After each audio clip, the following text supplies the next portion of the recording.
On this week's episode of the Crushing Debt Podcast, College Sharks. So welcome back to this week's episode. My name is Sean Yesner, owner and founder of Yesner Law, and I am joined remotely today by your financial coach, George Curbello. How you doing, George? I'm doing well. I'm still having, car issues because, it's Florida. But doing okay. Doing okay, my friend. For us, the summer months are kind of, on their way, even though it's still not summer technically at the time of recording. But it feels really hot out there. But how you doing, brother?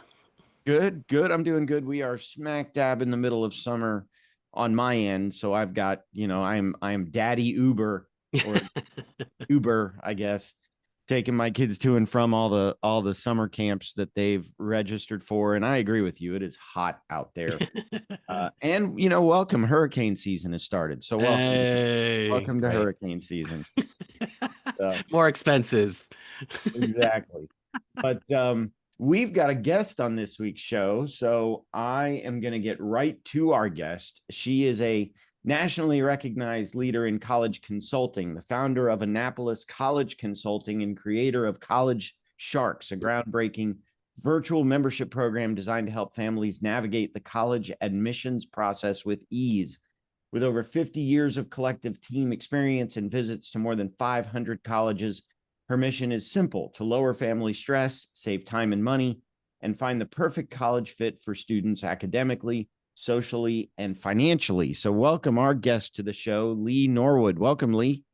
Hey, how are you? It's hurricane season here in the Carolinas too. So we have got a hot podcast going on today. Nice. Nice. And it's Florida. So every day around here where we are, every day around 3 o'clock, the skies open up and it rains like crazy for about 10 minutes and then it goes away. Well, you're such a poet there. I appreciate that there, Sean. Well, you know what they say. If you don't like the weather in Florida, you just wait 5 minutes. Ay, ay, ay. So Gotta love it. to set some parameters, I guess, to set some context for the show today. So George has one kid in college and one Yes. kid looking at college, right? So I'm in the midst of my nervousness when it comes to, going to college. I have a senior. She's going to be a senior here in UCF. Go Knights. So she's a psychology major. So real proud of her. And obviously we've been going through that ordeal. And then I have a 17-year-old who's trailing right behind her, a senior in high school, who is now in the midst of, Dad, I, want to do this college, and what should I do for this? And I probably need to talk to Lee anyway, because I'm trying to figure out how to navigate because, trying to convince my lovely ladies to kind of like, hey guys, like, did you look for scholarships? Have you done this? What are you doing about these kind of things? And they look at you with the rolling of the eyes. I just feel like I need some support and help. But yeah, I'm in the midst of that, brother. It's a lot of pressure to try to, deal with schools and picking schools and paying for them eventually. Yeah. Well, and I'm a few years behind you. So my oldest is going to go into, so as we record now, summer of 2025. My oldest is about to go into 8th grade. My youngest is about to go into 6th grade. So yeah, we're still probably a couple of years away from college discussions, but we've done other shows in the past we've done shows on college scholarships. We've Yeah. done shows on student loans. We've done shows on whether student loans are dischargeable in Right. bankruptcy court. We've done all that, but I'm really looking forward to today's guest because I think Lee, I think encompasses all of that, but plus some other stuff that I don't know that we necessarily considered on previous shows. So I want to give out your information really quick. You can find information about Lee. Her main website is annapoliscollegeconsulting.com. I'll put the link to that in the show notes. The other one is collegesharks.com, and I'll put that in the show notes as well. And we'll talk about both of those. But I guess my first question, Lee, is how should I start my kids on applying for colleges now, or should I wait a little bit? There you go. All right, so I'm going to level the table here with everybody who's listening. Okay, first of all, a little background on me. I have a daughter who went to NC State University and then to graduate school in France. And I have a son who, and she hates it when I say this, may be the smarter of the two, but hated school and is now a US Marine. So I'm just going to start this by saying college doesn't have to be for everyone. Big answer, And right? there are different paths for lots of people. So I always try to just help people find the right path for them. Academically, absolutely. Socially is a big thing, but financially. And I like to lead with that. And how do you get financial discounts at college? Well, it's how do you present yourself to that college? Because there are a few different tools that colleges use as enrollment tools that I want to talk to you about today. So you could be thinking about it. So back to your question, when do you start? I think you're a little early, Sean, unless you want your kid to go to an Ivy League and then they start, they're 5 years late. Um, and then George, like you're in that sweet spot. I wish I had Right. talked to your daughter starting last year before the PSAT, but that's okay. We are still in that sweet spot where we can craft a story because colleges wanted well-rounded students when we went. And a Florida State wanted a well-rounded student, and so did UF. They wanted well-rounded. Now they want angled, pointed, and decision-making students. So if you want to be an engineer, we need to show that you've kind of shown that interest for quite some time in your 17 years on this earth. Right. So there's subtle nuances that help you look like a good candidate for a school. And your kid's in the sweet spot, George, right now. Is it important to, because again, I think you're right. The type of student some of these colleges are looking for is always but how do they, a lot of it, is it through like essays? Is it through social media? Because I think social media is starting to be popular when it comes to some of the interviews and getting to know some of the students as well. What are some of the recommendations? Again, she's a junior entering senior year. Like, what should she be focusing on? Because for me, because I went to college 8 million years ago, do I, is it the essays? It's like, what should be some of the focal points at this, at her stage at this point, as I try to get free advice? Right. So, hey, listen, that's what I'm here for. And you can link this in the show notes too. I'll send you a little thing. It's the top things that colleges look for because Right. everybody needs a little bit of a reset in their brain. So, quick quiz to you guys. What's the number one thing do you think colleges are looking for when they open that file on your student and they're reading about you? Number one thing they look for. Activities, like extracurricular kind of thing Okay. is what I'm Sean? thinking. I would think grades and test scores would be the first thing they look at. Well, all of your answers are on the list, but you're both wrong. So, the course. number one thing that colleges look for is that transcript from your school. What did Okay. the school offer and what classes did your student take? Now, C's get degrees, so I'm usually talking about kids who are, looking to go to their dream school. Sure. Everyone can go to college, there's a place for you. But let's say you're chasing something. Did you take advantage of AP classes if they offered it? Did you take advantage of honors classes if they offered it? Did you get out because you want to be an engineer with physics and bio and chem? And did you upgrade any of those? Did you take a specific track that your school offered that kind of shows your interest? So it's what did you take? Then it's your GPA, but they don't care about weighted because Georgia's school might not have honors classes and Sean's might have a full blown AP program. Right. So Georgia's kid can't get anything higher than a 4.0 and Sean's kids can roll in with a 4.6. So they look back at unweighted. Weighted GPAs are for schools that still do ranking, and colleges can reverse engineer and know if you're in the top 5% of your class, which in Florida is super important, right? Because you get certain perks. And also in Texas, you can automatically get a yes from a school if you're in the top 5%. But they look at Gotcha. your unweighted GPA, and then test scores are back. So all those kids saying, I didn't need to take that, Dad, because the schools I'm looking at are test optional. They're not blind to testing at all. And if you have a test score that's commiserate with what you're doing and who you are, it gets you in, it gets you into selective majors, and it gets you merit aid, which is that tool, that enrollment Right. tool that schools use to say, hey, come here, we're going to discount our tuition for you because we want you. After that are all the other things, activities, leadership in a few things. Don't overwhelm your kids. I hope you're driving them around because you want them to stay busy, Sean, not because they're chasing college stuff. And the essay is super important. It's the first time your 17-year-old voice can come through. Teacher recommendations. Are you a Right. left-handed flute player? Does the school want to get more kids from Arizona this year? All those other things are pennies on that scale that tip in your direction. Got Well, it. so one of the I am not pushing my kids to do anything in particular.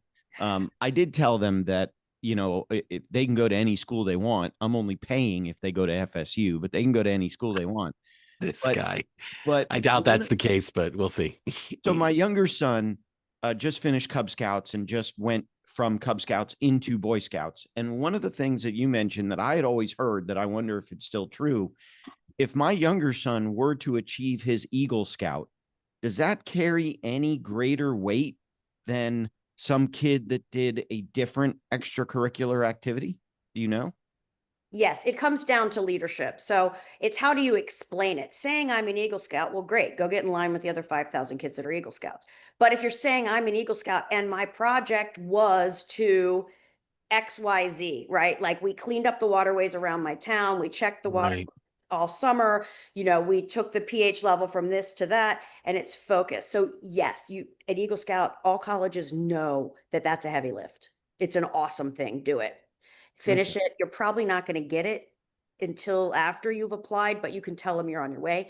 But it's what did you do? So it's leadership. Now, if that other kid showed leadership on a football team, that's something. But if another kid showed leadership because they did research with a professor that was looking up a new joint replacement, wow, yeah, that's going to be Eagle Scout level. So it's all how do you write it up? It's so important. And these Got it. kids don't realize they don't need to tell me what Eagle Scout is. They need to tell me what kind of How they Eagle. applied it, Yeah. how they're applying it is important. And I think that's important too, because I think a lot of a lot of the kids today, it's kind of like, here are all of my achievements, and it's like fantastic.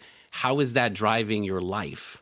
For me, and again, that's why I try to tell my kids, a lot of them, it's not like you can pass a lot, everybody can pass an exam, do the things itself. It's really more, what are the problem solving skills? What are you applying? How are you applying them so that you can show that you can be a functioning college or functioning human going into life? Because that's what we're looking for, is people who can apply the knowledge that they do get.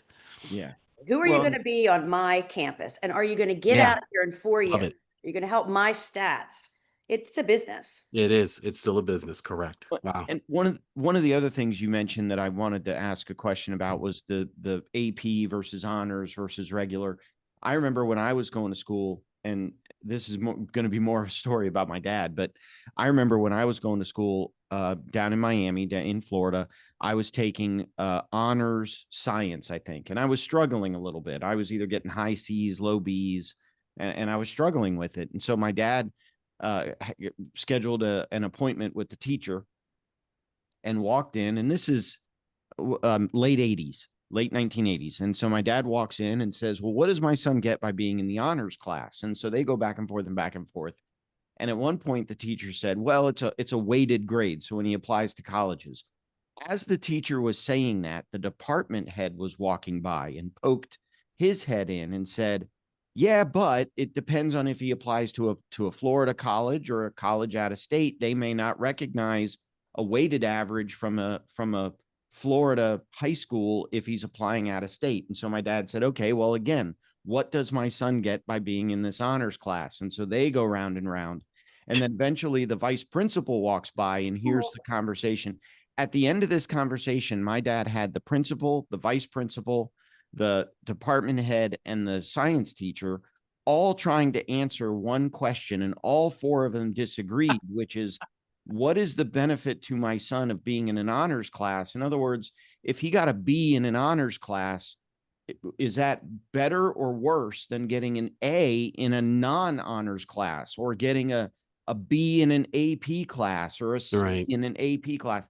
And none of them could really answer that question. Does it matter if I try to put my kids on a IB track or an advanced placement, an AP track or something like that? What happens if they apply to UCF or FSU or UF versus University of Georgia versus University of Nebraska versus Oklahoma versus UCLA? Is there any difference based on where they went to school? Yeah, totally. So let's back it up. First of all, course rigor, basic math, honors math, AP math. Your rigor is harder in that AP class. There's no doubt Yeah. about it. So you get that rigor. But back to what I told you before about the weighted grades, that weighting makes them look higher maybe in the ranking for that school, but the colleges have to level the playing field because Right. there are schools that don't offer that. IB is a different beast. If your kid can handle an IB curriculum, do it. It is internationally known. It's a curriculum that is the same internationally, and it is the cream of the crop. It's very expensive for schools to run that, and some schools don't offer it. So you're never penalized if your school doesn't offer it. But does a B in an honors versus an A in a regular class? I'd rather see you pushing your rigor. Right. And if I had been that teacher when you came in, I would have said honors shows rigor. Have you met with any after school peer tutors? What can I do to help you raise your grade? Now, if you're in over your head, yeah, back down. And if you want to be an English major and you got a B in honors bio, it's okay because your trajectory is in a different direction. But Right. if you're getting that B in honors bio and you want to go to pre-med at Case Western, I would probably say let's put some other schools on your list. Got it. School has a Yeah. profile. That's another thing. People don't know this. Schools have a school profile. Every college has a regional rep that knows the schools in their area, usually a state or a region. Their job is to know what that school offers. If your school is, say, Lala High School, and we know that Lala High School doesn't offer APs or honors, but their curriculum rocks, and it talks about that in the school profile. That school profile goes with your application, and it's up to that rep to know. If you're in a rural area and you don't think you have a rep, then you really need to make sure that your school profile goes in additional information so that it gives you context of what you learned and what kind of student you were. So I hope you stayed in the honors class. Did you? I think I did. I mean, I ended up at FSU, so it ultimately didn't matter, but I I mean, he's a lawyer, so does it? think I did. Yeah, right. Yeah, we didn't care about, but if you can push it, push it. Now, if you are a I nice agree. kid that doesn't want to push it, you just want to come out with a nice clean GPA, and there are plenty of schools for you, but Right. they're not going to be Michigan, and they're not going to be University of Maryland, and they're not going to be University of Florida or FSU because those kids are competing at a higher level. Yeah. No, that makes sense. One of the other interesting things that I remember back from, and again, I want to say back from when I applied to college, but that was, my college application, I think, was a tablet that I had to engrave. But I was about to say we're pretty old, but yeah, Yeah. so I would say, yeah, I would agree with I that. took the And bar it's exam. tired. You're like, two schools, that's it. I'm tired. When I Pretty took the much. bar exam, it was 10 true false questions. But so one of the interesting things that I remember that I never really got an answer to. So, I applied to Florida and Florida State. I got into both. I chose FSU over Florida for kind of obvious reasons. When my younger sister, she's 5 years younger than me, she had a better grade point average than I did, and I think she had better test scores than I did.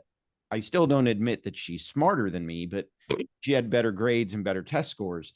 She applied to both Florida and Florida State as well. She got into FSU. She did not get into Florida. Now, one thing that we went back and looked and said, well, wait a minute, she's got better scores, better testing, other extracurricular activities. What happened? One of the things that I don't know if this is just bias or if I've got the aluminum foil hat on too tight. When my parents filled out the application for my sister, one of the fields was you had to give like your driver's license and your license plate numbers or something. Well, everyone in the family had the FSU branded license plate. This guy. And so we seriously did want Conspiracy theory already coming. to look at that and say, well, they're giving their money to FSU. Why would this girl come here? I don't know. Maybe it was a factor. I wasn't in the room when they decided no to my sister. And frankly, I don't know that she would have gone to Florida anyway, because she was already kind of ingrained in that garnet and gold culture. But it was always something that, in other words, I guess my question really is, how much do those little things on the application tend to matter? So first of all, you made the first mistake of stepping in the mud. I don't care what your GPA is. What classes did you take? If she had a higher GPA and was in the general level and you were taking those honors classes, I'm going to maybe choose you. Secondly, what were my institutional priorities that year? That's the one thing we don't know. It's the iceberg. I taught you about the top that's sticking up. Under the water, there are so many things. They might not have wanted girls. They might not have wanted girls in that major. They're trying to round out and shape a class, which is why you need to have, in my opinion, like 5 or 6 schools where you could really see yourself at each school, because you could be the perfect fit. But guess what? This year, we're really trying to increase our out-of-state kids. So you Just didn't never quite know. make it. And your major, Gotcha. we're full in that major. So Well, and it's weird. It's subtly nuanced. It keeps me in business. I love it. I remember it was super frustrating because I ended up applying to 9 law schools. I got into 3, I got waitlisted at 3, and I got denied at 3. 2 of the 3 that I was denied at, FSU denied me into their law school, and the reason they said was we hit our quota of in-state students. We need more out-of-state students. Yep. South Interesting. Carolina denied me because we've hit our quota of out-of-state students. We want more in-state students. And I was like, well, I can't catch a freaking break at either school. What's going on? But yeah, they in-state and out-of-state quotas sunk me at those 2 law schools. So, And but Florida is big on that right now. And I think that in-state schools should protect their own first. Usually that out-of-state margin is about 18%. But there's some schools where that's different. Also, if you knew you were going to go to law school, we might have wanted to play the long game and chosen a different undergraduate school. If you go to Hopkins thinking you're getting into med school, they took, and I'm like, don't quote me in case I'm off by 1 or 2 kids, but they took like 5 of their own med students. Seriously? I paid $70,000 a year for 4 years and did research with you and got taught by TAs, and you didn't let me into our med school. You let the kid in from UMBC down the street. But that's just how the cookie crumbles. So playing the long Right. game is good too. wow. So you Wow. mentioned kind of at the beginning of the show that George is in that sweet spot with his youngest daughter, but when should, so if I want your help, which I probably will, getting both of my kids into school, again, I've got an 8th grader, or going into 8th grade and going into 6th grade. So when should I start? And both of them, the middle school they go to right now, or the middle school my older son goes to, my younger son starting at, is a pre-IB program. When should I start thinking about what extracurriculars should they take? What things should they start to do? Where should they go to school? You know, IB school, AP classes, regular school. When should we start researching? When should we start on that stuff? I may answer differently than others, but I think with the mental health of this nation, kids need to be kids. I don't even want to hear from your kid until after freshman year. I really don't. I want you to go to middle school. It sucks. Middle school is terrible. It's the worst year of your life. You look worse than you ever will. Up teeth, funky hair. It's awful. Get into high school, acclimate for that freshman year. I'll talk to you a few times in sophomore year, really just to kind of make sure you're doing stuff you love. You don't do anything just to get into college. It's a failed strategy. Right. Things you love. And I'll help you pick your classes to make sure you're on that same track. IB, you lock into that junior year, so you're good. You kind of lock into that 2-year IB, so you got time on that. But I think kids need to do what they love. They need to find what makes them tick, and they need to try to show leadership in that. So I would have loved to have met George's daughter 1 year ago. So Sure. Yeah. summer before junior year, because I could have pushed her through the testing. Junior year is by and far the most important year for Yes. any student. You're tested to the point where you don't even know what's going on anymore. But it's very important, and it's your last full year of grades that most schools will see, because most of our kids apply in that early range. But Correct. I can still do a lot of guidance now. And listen, I have what I call the oh crap families that call me in September with seniors, and then I just have to shape what they've got and find the right schools that fit for them, but make sure that schools don't know what you don't tell them. So you've got to make sure your application is a story about you and you fill it out well. And these kids are annoyed and, tech natives, and they just want to type it in and use AI, but you've got to tell them you're a human. And that's a tool. It's good. It's here to stay. We're going to use it, but you've got to really put a lot of thought into it. So to the colleges, when do you visit colleges? Every time you're anywhere. Right? You're driving down Route 85 and you see that this is my alma mater sign for Elon College or Elon University. You're like, what is that? Drive through.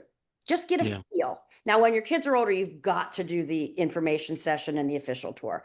But correct. none of that resonates when the kids are young. But wow, you drive through this beautiful school and you're like, this is Burlington, North Carolina. This is a gorgeous school. I love this feel. And then you're like, okay, well, then let's go to Florida Southern and Stetson because they look similar. And those Correct. Florida versions, I think, of Elon, right? So I think you should just make education and higher ed a part of your family vernacular wherever you go, because colleges are fun, awesome places, and you should really be there when students are there. So, summer, not Yeah. quite the best time to visit, but Right. It's a controlled. They can, there's a few students there. There's not that you don't see the actual how the school functions because exactly. it's summertime, so that makes sense. Fascinating. It's and we're doing that. It's funny you speak Elam. That was one of the schools my daughter is anticipating because she's a theater geek. So she's trying to do musical theater and singing. So she's trying to figure out. And I was like, and again, as a concerned parent, because I'm just like, okay, what's strategy B, C, D, E, just in case we need to have a plan because a lot of the schools that she's trying to do, they're competitive, right? They're, like top schools. Everyone's trying to get to those schools itself. I'm like, what's the backup plan just in case? Everybody sounds, do I sound that negative as a parent? It was like, babe, it's not that I don't think you can get in. It's just I just want to make sure that you have a plan in case you don't get in because it's nothing is guaranteed. So you have to look at those options from that standpoint.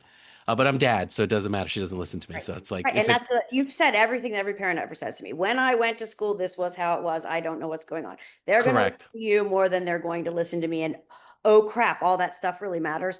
But the one thing that I've got a law person here and a financial person here, and we haven't talked about cost.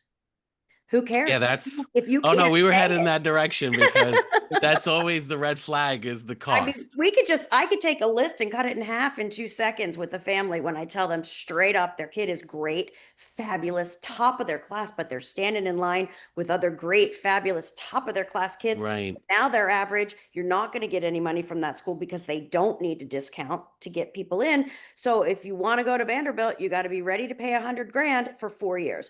Are we doing that? And don't tell me your kid's going to be different because it's all stats and I have all the data. Right. Are you going to pay 400 grand? Well, if she gets in, are you sure? No. Okay. Why are we going to do that work? It's an arduous, arduous application. Um, so yeah, I like to lead with finances. And then when I'm limited to what I know, I like to then have them talk to financial experts because I don't know what's in your bank account. I just know what the numbers that come out are. Um, and what those leading indicators are, and that'll let me know how much that school would be willing to give you.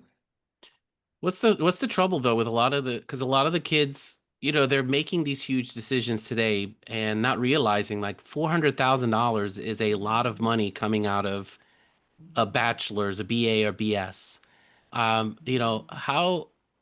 what's your approach when it comes to having that conversation? Because you're right, we look at it and financially like, wow, that does not make sense. Yet kids today seem to be like, hey, 80 grand, no big deal. Like I'm getting an education, I'm going to be making a lot of money anyway. What are some of the tips you would give to parents on or what kind of conversations do you have with these young the know-it-alls uh, going into these kind of major decisions because they're looking at like, well, Michigan is a much better school, right, than State University X. Like they're looking at it as like football and everybody says it's the greatest school ever. So how do you compete with that? Um, we'll let you apply. I'm not going to tell you not to apply someplace, but the Yeah. process of 2 years where I'm working with you, students and their value of money is really very interesting. So I meet with them Yeah. separately and you got to put hard stops and parameters around this because you just don't want to borrow all that money. Um, my daughter went to school for $10,000 a year. She went to NC State in an engineering degree. Like now we were Pell eligible. And that's something that's the FAFSA is the proxy for that. And I say Right. everyone should fill out the FAFSA. It doesn't hurt you. The government's not looking in and finding out secrets if what they're going to know what they want to know about you. But Yeah. that is the proxy for whether or not you qualify for need-based aid from the federal government. If you get that need-based aid and you're Pell eligible, colleges are also going to give you need-based aid. But let's say you're not Pell eligible, your family makes too much money, but they give you a student aid index number of 40,000. Okay, that's what the government says your family can afford, whether you can or not, based on your tax returns and how you answered the FAFSA, they say 40. If you can get into Harvard, which is say 90, the Harvard will cover 100% of that $50,000 gap because your student aid index was at 40. Now your student aid index is at 40 and you get into Florida, well, that costs less. So they don't need to give you any need-based aid. Right. So that understanding that and putting those together, the FAFSA, that number doesn't just, all the government will give you is a Pell Grant, 2 loans to take out that equal $5,500 and work study. That's all the US government is going to give to you. But that number that comes out of doing the FAFSA definitely paints a picture for the school, and they know that they will give you, each school figures out a different percentage of that need-based number that they will fulfill. Then the other piece, the piece that I help with, is the merit aid, and that is your talent, the way your application came, and this class I'm shaping. If I want you, I'm going to discount tuition. It doesn't cost them anything. They're just discounting tuition. It's not real money. But some schools like Alabama and Ole Miss, just for 2 quick examples, they have a grid. This test score, this GPA, if we like you and you can get in, you get this much money. So I show that to a lot of families. Right. Come on, let's test one more time. You get a 1350, you're getting $12,000 a year off this tuition. Like, let's go. Other schools, it's more subtly nuanced, but like Elon, we talked about that, much higher price point because it's a private school, Yeah. way more money to give away. Like Florida State's not giving you $25,000. Elon Right. will. But then still, that just brings Elon down to what, 40, and Florida State's still less expensive. If you're in state, you got to make those decisions. But yeah, it's a financial game. So I like to lead with price maxing out, and I like to really break a lot of families' hearts right off the bat in the beginning, just to really set expectations. Like, Right, and that's the idea, right? It's really some of us as families, we go in with such high expectations. Like this is, they're amazing. This kid is so smart. They have all the activities, and then it's like, but you don't realize, like, yeah, but there's 100 other kids who are have the same profile, and like, how do you compete with that? And I think, and you're right. Then, but family members, it's like, can you afford 100 grand a year? From that standpoint, a lot of families today that were struggling just to make ends meet. We talking way the way the economy. Sean and I always with the way the groceries are. We're talking like it's easy to just drop 100 grand a year for a school itself. It just I think I love the approaches like resetting expectations so that we can kind of come to a real like plan for that, because a lot of us think of like this big, oh wow, yeah, everything will work out, don't worry about it. It's like, okay, all So, right. so Lee, you mentioned it a little bit in terms of, in-state versus out of state. So is in-state versus out of state a financial issue? Is it an application issue? I mean, especially with my experience with law schools, of one law school saying we hit our Right. in-state quota, one law school saying we hit our out-of-state quota. Is in-state versus out-of-state more of a financial issue, or is it more of a application issue? so in-state schools, they want to take care of the people from their state because they've been paying taxes to help that school run. So if you are from, Idaho, the University of Idaho is going to have a great price for in-state students, and they're going to want to fill 80% of their class with in-state students because that's why they're there, is to help people Right. in their state. California, if they don't secede for any other reason, they're going to secede just because they want to take care of their own kids in the UC system. Like, they don't like out of state. So the out of state price is higher. The room and board's the same. It's just they're going to charge you more tuition to go out of state. So I make all of my kids have at least one in-state school on, because you don't know what's going to happen tomorrow. Anything could happen. You might need to be closer to home. You might Right. need some great opportunity. You can always say no, but you need one school that's not going to be over $40,000 and is hopefully down much lower than that. Makes sense. So out of state, that's only for state public universities. Privates, one size fits all. Right. You Well, talk about law school, that's a little out of my, yeah, law school is a little bit of a different beast. But yeah. the other thing that I recall hearing is I think there's been an increase in students. So for example, if I wanted to go to FSU, but I didn't get in, or if I wanted to go to Gainesville for some reason that I can't imagine, and I didn't get in, This guy. there is like Alachua Community College, Tallahassee Community College. I think there's a program in state where I can go to a 2-year college, and then that'll automatically get me into, once I get my AA, that then gets me into the 4-year college. Is that, do you know anything about, is that Florida specific? Is that countrywide? Right. So the best thing for people to do financially is if you live in a state where community college is free, go that way. But here's the thing. You have to work with the transition manager at the school because there are certain parameters that you need to hit in order to automatically get into your state school. So there are still things going on. And I always caution people with community college because you want to maintain your freshman status. So you can only take a certain number of college of credits until boom, then you have to have 2 full years. So you want to make sure you have your whole plan. You're either going to get the AA for 2 years or you're going to take a few college courses at community college and then apply. So that's kind of, it gets to be a sticky wicket, but all community colleges have a coordinator for that. There are instances though now, because what schools are trying to do, because kids apply to so many schools, is they have alternate entrance pathways. So University of Tennessee might say, hey, we want you and we have room for you, but we need to make sure that you're academically strong. So you're going to go to this community college that's attached with us in our connections program for the first year. Or we're going to have you come to school in the spring. They know they lose 1/3 of their students freshman year, don't come back the second year. So schools are starting to get really more exacting about how they and who they let in so that they keep full heads in beds all the time. Other schools will say, hey, you didn't make the A team, but if you're willing to go to school in London for the first semester, we've got a bed and a spot for you when you come back. So there's all these different ways Wow.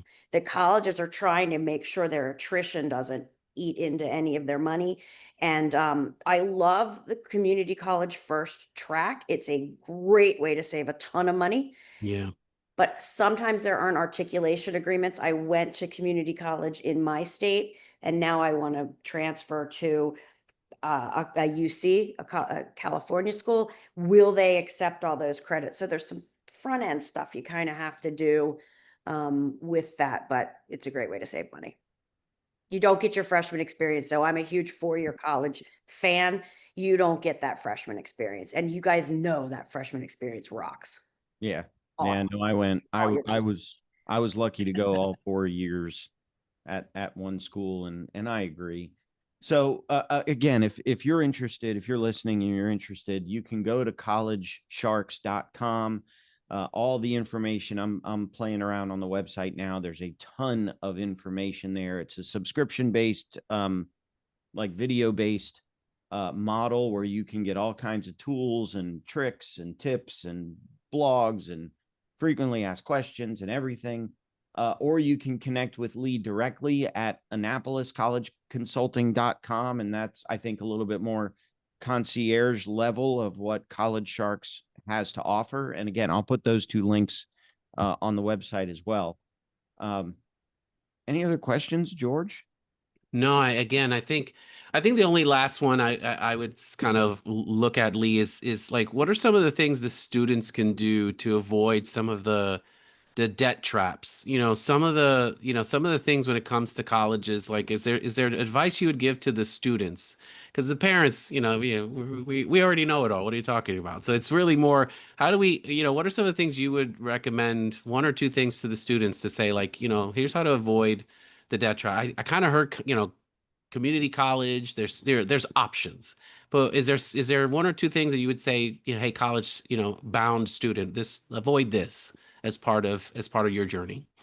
So one thing I wouldn't avoid is your school counselor. The squeaky wheel gets the grease. In Sure. Florida, they have a Florida Promise program. I can't remember what it's called, but your parents could have been putting money into that, and they're going to get into a school. So know what your state's got going on. So do not avoid your school counselor, and don't wait for them to come to you. Kids just need to really understand that there are schools that want them and will reduce the amount of tuition for them to come there, and they just don't know about them. So you don't know what you don't know. So start, doing some research and things into schools. Also, once you're at school, this is what I did and I loved it. I was a resident assistant for 2 years, which means I was in charge of a hall of freshman girls. I got my room and board for free.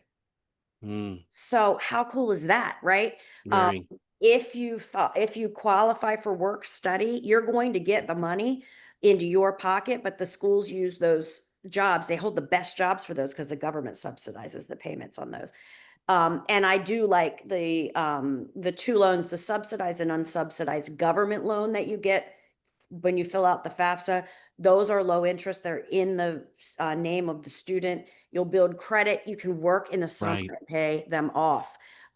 So there's some money. Let's talk about outside scholarships really quick. I personally have not seen the juice be worth the squeeze. However, I do work with a guy who can help kids find those outside scholarships. Your guidance counselor has a drawer in her office, his office, that has local scholarships that kids have gotten over the years. You need to go and ask for those. And then once you have a solid application, yes, you could start doing these $500 here, $200 there out Sure. scholarships. But the juice is worth this. I'm going to get you the most money, or you're going to get yourself the most money off the price of tuition from the institution itself. So know who's giving money. And let's get your daughter into Elon with that $25,000 merited. Right. Yeah. So you Exactly. just have to Right. know that. I have the data. The data's out there. It's called the common data set. Any parent can go in and try to figure it out. But if you don't speak higher ed, sometimes it gets a little convoluted. Love it. Wow. Something to do, man. Learn. I checked out the website as well, and I'm like, wait a second, on demand. That speaks my love language there. I need to figure out then get some of this get my child and I sitting in front of a screen here and watching some YouTube together. No, but it looks I mean, I think this is where like any material that they can consume to really get them going. And then you're right, getting into maybe a consult and really get a like putting the things that they're hearing and into practice. That's again, I feel like that's the way to go. So it's just, it's just amazing the material you have out there. And I'm, very you got me excited. I'm like, wait a second, Well, we got follow me on TikTok and on it's already all gonna the be done. socials, Yeah, because I give away so much free information, because you can give everybody the keys to the castle. Only 10% of them are going to use them, correct. How do they right? apply it? So I'm Where throwing it where do out there at you. where do we find you on TikTok? College Sharks. Okay. Yeah, you make it easy. I don't think I there's, make it super easy. So let's just price point wise, College Sharks is $600 a year. An independent counselor to work with in a full concierge package starts at 6,000 and goes to 25. Please don't buy one for 25. They're not doing anything more than those of us who charge 6. But it's up to you. That's a big difference. That's a fraction of the cost. But some people don't learn asynchronously. So we do have some hourly packages, and there's a lot of me out there.